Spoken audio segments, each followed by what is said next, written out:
In this video, we talk about the best arcs in One Piece. We're gonna split it in two, the first part being the first half of the Grand Line, and the next one will be post-time skip.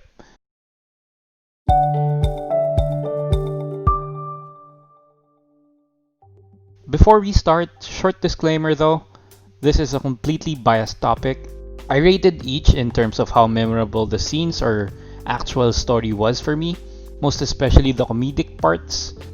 Anyway, this video was really meant to start a conversation, so comment down below your top 5 arcs and let's get right into the video. Starting with my honorable mention, and it is the Baratie arc. Yes, the Sea Restaurant is one of the best arcs pre-time skip in my opinion, because this is basically when legends were starting to show up one by one. To me, the first living legend, strongest swordsman in the world of One Piece, so much mystery, so much hype, great build-up, and he's still very enigmatic today. I remember wanting to know more about Mihawk so bad, I watched around 25 episodes straight. So this arc gave me the vision of just how awesome the story is. It was great because it was like seeing a glimpse of the future. Just because of that taste of how gigantic the gap was between Zoro and Mihawk. And even though Baratie arc was pretty short, it was awesome to watch. That's what she said. No, but seriously, I really believe that even though the arc was short, it was wildly entertaining and very funny. I still remember Luffy putting boogers on Zoro's drink, then Nami and Usopp were trying not to laugh so hard as Zoro was trying to drink it or going to drink it, but then at the last second he forces Luffy to drink it himself. So it was super funny. It was also the first time that we saw Sanji being played by Nami, and it was very amusing. I just think that Luffy and Sanji are the funniest characters in One Piece, and I believe this is when I started to think that. Basically, this whole arc started it for me. So, we get into the top 5 and on to my 5th spot, which is the Arlong Park arc. Yes, Nami's arc. This was so early on in the story, but I remember a lot of the details even after like 13 years of watching the anime and reading the manga. I loved the arc simply because of how Luffy was super awesome, right? He was funny getting Arlong's teeth and using it to bite Arlong, getting stuck because of the planting of his feet on the ground while he threw Momu the sea cow to the sea. I just loved every weird bit of it. It was interesting and super enjoyable, and this was right after Baratie. So the hype from Zoro and Mihawk was still very much palpable. We then dove deep into the richest backstory so far at that point, with the introduction of Shichibukai, Nami's past, what happened with Fishman and all of that. The story was just told in perfect fashion that you couldn't stop watching it. Even through the long and serious parts of Nojiko and Belmer. Plus, we got some fantastic Luffy one-liners and Luffy quotes, right, along the way.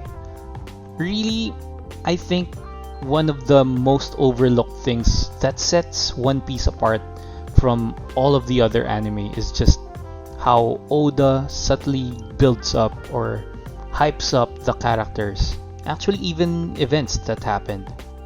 We saw that in the walk from Nami's village to Arlong Park, the epic background music, dun dun dun dun dun dun dun dun dun dun. Anyway, East Blue on the line, villagers cheering on, badass fight scene, and the classic penthouse to ground floor finish by Luffy, then screaming, "Nami, you are my nakama." It was just perfect, and that is the reason this goes into the list. Next, I have the Syrup Village arc. This is what really hooked me to One Piece. mostly because of the humor. It was really simple and on point, especially the part where Django hypnotized his crew so they could get stronger. But then Luffy was hypnotized too, and he starts terrorizing all of the Kuroneko pirates. That was too funny because it was perfectly set up. The drama surrounding it, the urgent situation, then you break the tension like that. It was so unexpected. I think that was the first time I really laughed at any of the scenes. Super hard that my stomach hurt. I might be wrong because that was like 13 years ago, but this scene was truly memorable. I really like that kind of humor. So this is basically when I started to love the anime and get hooked by it. And is the biggest reason why I had to put the arc on the 4th spot. Also, I'm sure I'm not the only one who would love it if the animators made a remake of the earlier arcs, just to see how it would look like. I think that a lot of people would love to start watching the anime or maybe even getting into One Piece because of that too. I really believe that more people would start watching the anime and get into the story if a remake was done. Better and more colorful, higher definition, and maybe smoother movements, just like how Wano is being drawn right now, right? I'm just imagining it and I feel like that's a clincher right there. So Toei Animation, Funimation, or whoever's in charge of animating One Piece now, please make this happen. I'm the idea man here. You can use it for free. Going back, another of the best parts of the Syrup Village arc was how inspiring Usopp was. This was when I started to get the feel that Usopp is basically the most relatable among all of the Straw Hats. He doesn't have insane powers, well, except for how much damage he can take. But that goes for almost every notable character in One Piece. Anyway, this is why I started to get into One Piece. Romance Dawn was good for me. It was interesting, which is why I kept on watching. But I wasn't really sold to the idea that, yeah, this is addicting. Until I saw the Syrup Village arc. Great humor, rich backstory, inspiring lessons, and I never turned back. Now, for the 3rd spot, I have the Marineford War. I know this probably goes higher up your list, but as epic as the Marineford War was, I found the anime version a bit too long. They tried so hard to prolong the episode, which bumped it off the higher spots for my taste. And even though that's the case, it's still fantastic. The epic reveal of Luffy's relationship with Dragon, Buggy's Messiah complex, and taking advantage of the situation, the badass Whitebeard entrance, the mind-blowing power of Whitebeard, falling from the sky, the strongest slash, all of those things combined and more, right? Marco, Akainu, Jozu, especially after the build-up of Zoro defeating Mr. One. It was that subtle, but I'm sure you thought of Zoro fighting with Jozu as well. Because I'm sure I did. And let's not even mention all of the other greats. Okay, last one. Garp. Oh lordy. This arc is definitely one of the best if you just remove the parts that was prolonged in the anime. Oh, yeah. I started reading the anime at this point. NANI? A few moments later. I started reading the manga at this point because this was when I caught up to the anime and I wanted to know what happened next, and I kept asking my friends what they think would happen about this or that, and I always wondered how they knew exactly what would happen. And until I caught one of them reading the manga when we were playing computer games, that's when I realized that there was such a thing as manga. And it was ahead by a few chapters than the anime. And this was really the first time that I followed what happened in a series, Before this, the only other anime I've almost finished was Bleach. So it speaks to how addicted I am to One Piece. The intrigue of this arc pushed me to read the manga from the start, because this was when I noticed there were actual differences to the manga and the anime. More than the badass scenes, the great humor, the rich backstory, this arc is special to me because that's when I started really reading the manga, and it's why it takes the third spot on this list. It's super nostalgic. Now, top 1 and 2 are almost a toss-up. I'm sure a lot of you have both of these on your lists as well. So number 2 is the Water 7 and Enies Lobby arc. I actually always thought of these two as part of the same arc, which was the CP9 arc. But anyways, this takes number 2 on my list.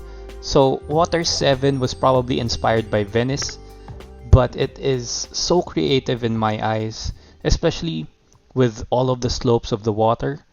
The Yagara was a great touch too. The whole thing really sparks your imagination.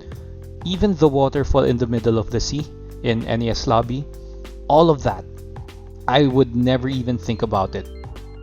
The storyline is the best thing about this arc, in my opinion, because who would have thought that a ship that was considered dead came to your rescue? The goodbye made me cry because the sadness was really palpable.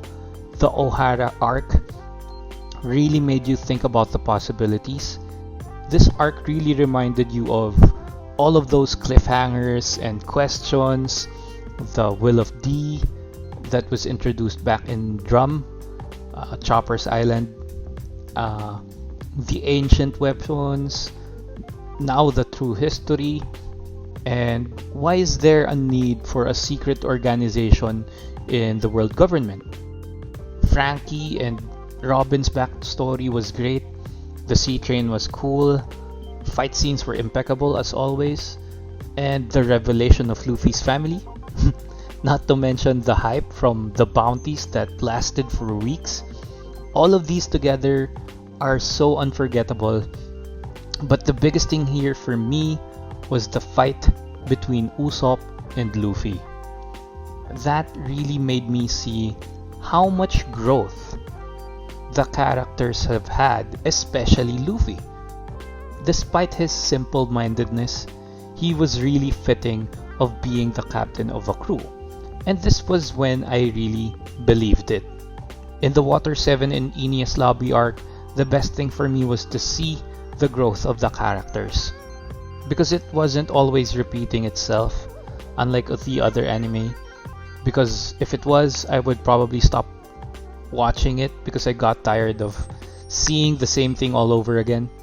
This arc was a roller coaster of emotions, which made it so relatable and is the reason why Water 7 and Enies Lobby secured number 2 on the list and in my heart. Cheesy! That. Let's move on to the champ, shall we? I have Sabodi Archipelago. No, Skypiea. To me, this is my favorite arc out of the whole series because it has the most number of memorable, unforgettable, hilarious moments, in my opinion. The game show joke where they were picking an ordeal and were joking about falling off of Sky Island, then they fell off a steep drop. Just wow. The build-up leading to that was so lighthearted. Even in the middle of the war that was happening in the Sky Island, they still managed to joke around like that. Then who would even think that they would really fall off that way? I watched the anime like 5 times already, but I still find this funny. Luffy being jealous of Nami and wishing that she sinks was perfect too. I really love how light the story could be because of Luffy. The simplicity of the jokes. To me, this was when I really got the sense of the well-researchedness and the well-thought-outness of everything is, from the techniques to the swords, the islands, and how the characters are named, the way the story is being told, like how Enel's portrayal of being invincible was. I'm sure everyone already knew that Luffy was gonna be able to beat Enel because of the elemental characteristics of rubber, but just how exactly it was told really gets your attention. How it's all been put together and the surprises that come along the way, like Roger's message being written on the golden bell that was holding the poneglyph. All of these mysteries and how everything comes together seamlessly when it gets revealed, and even the timing of the reveal is just masterful. Oda has a way of telling the story that really entices you. And all of these reasons put together are why I chose to put Skypiea on top of the list of the best arcs pre-time skip. So, that's all for today's video. I hope you enjoyed it. Crush like if you are addicted to One Piece. Comment down below what your top 5 list is of the best arcs pre-time skip. And subscribe to the channel for more One Piece content. So, stay safe now. Peace.